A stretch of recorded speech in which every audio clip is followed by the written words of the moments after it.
जय हिंद दोस्तों। डिस्क्लेमर पढ़ लीजिएगा, मैं सेबी पंजीकृत सलाहकार नहीं हूं दोस्तों। खुशखबरी आई है, भारत इलेक्ट्रॉनिक लिमिटेड में 446 रुपये पे ट्रेड कर रहा है शेयर। मार्केट क्लोज हो चुका है दोस्तों। अभी हाल फिलहाल में 1 महीने पहले इसका रिजल्ट आया था। उस समय कंपनी ने डिविडेंड नहीं दिया था, लेकिन अब कंपनी डिविडेंड के लिए घोषणा कर चुकी है। यहाँ पे बोर्ड मीटिंग का अपडेट कंपनी ने यहाँ पे दिया है। जस्ट आज ही की यह न्यूज है, अभी मार्केट क्लोज होने के बाद यह अपडेट आया है। 18 फरवरी 2026 का यह पीडीएफ है, भारत इलेक्ट्रॉनिक लिमिटेड की तरफ से यहाँ पे दिया गया है, जो कि आप लोग देख सकते हो, जो भारत सरकार की कंपनी है। ठीक है ना। अब यहाँ पे देखेंगे तो कंपनी वित्त वर्ष 2025-26 के लिए अंतरिम डिविडेंड की जो है घोषणा पे विचार करने के लिए शुक्रवार 27 फरवरी 2026 को अपनी बैठक जो है आयोजित की है। बोर्ड मीटिंग यहाँ पे 27 फरवरी 2026 शुक्रवार के दिन होने वाला है। यहाँ पे भी देख सकते हो। ठीक है ना।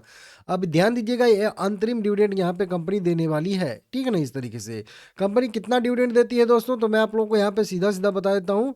कंपनी अगर फाइनल डिविडेंड की बात करेंगे तो पिछली बार 90 पैसे का दिया था, और अंतरिम डिविडेंड की बात करेंगे तो 1 रुपये 50 पैसे पर इक्विटी शेयर के हिसाब से डिविडेंड दिया था। तो मान के चलेंगे कि इस बार भी 1.5 रुपये के आसपास का कंपनी डिविडेंड हम लोगों को दे सकती है, ऐसी संभावना यहाँ पे है।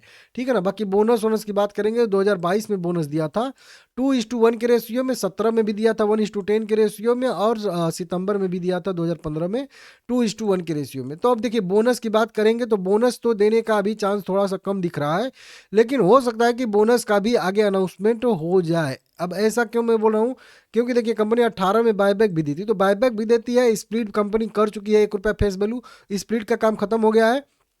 बायबैक और बोनस, ये दो चीजें आने वाले समय में भी कंपनी दे सकती है, क्योंकि कंपनी के पास अच्छा खासा फंड यहाँ पे मतलब है। रिजर्व में 20,000 करोड़ रुपए के आसपास का फंड है। कर्ज तो कुछ है ही नहीं। तो जब रिजर्व बहुत ज़्यादा रहता है तो कंपनियां बढ़ चढ़ के दबा के डिविडेंड भी देती हैं, और बायबैक बोनस भी दे सकती हैं बोल रहा हूँ, देंगी जरूरी नहीं है। ठीक है ना, ये ध्यान दीजिएगा। कई सारे अभी कंपनी को आर्डर मिले थे, जो मैं आप लोगों को बताया हूँ कि हर 15 दिन के आसपास कंपनी को 500 करोड़ 700 करोड़ का इस तरीके से आर्डर मिल ही जाता है कहीं ना कहीं से। समझ रहे हो आप लोग। इस तरीके से कई सारी ब्रोकरेज रिपोर्ट भी निकल के सामने आ रही हैं, जो देखिए यहाँ पे 6 फरवरी को 580 करोड़ का मिला था। यहाँ पे देखेंगे तो मॉर्गन स्टैनली की तरफ से जो है अच्छा व्यू बताया गया था। मोतीलाल ओसवाल 520 के साथ बाय रेटिंग दे रहे हैं। आईसीआईसी डायरेक्ट बाय रेटिंग दे रहे हैं। ऑर्डर बुक कंपनी का 73,450 करोड़ को पार कर गया है। तो बढ़िया सारा अभी ये जो मीटिंग हुई थी उसमें जो है फ्रांस के साथ कई सारी जो है मारक मिसाइलों के लिए जो है यहाँ पे साफ्रॉन इलेक्ट्रिक एंड डिफेंस के साथ संयुक्त उद्यम हुआ है फ्रांस की कंपनी के साथ। कई सारी हैमर मिसाइल बनाने के लिए यहाँ पे मतलब बातचीत चली है। 50-50 हिस्सेदारी के लिए ज्वाइंट वेंचर बनाया गया है। तो कई सारी चीज़ें यहाँ पे कंपनी कर रही है, लॉन्ग टर्म के लिए बढ़िया रहेगा। ठीक है ना। लाइक करिएगा, चैनल को सब्सक्राइब करिएगा। आपका क्या मानना है, कितना डिविडेंड देगी कंपनी, क्या बोनस देगी कि नहीं देगी, कमेंट करके जरूर बताइएगा।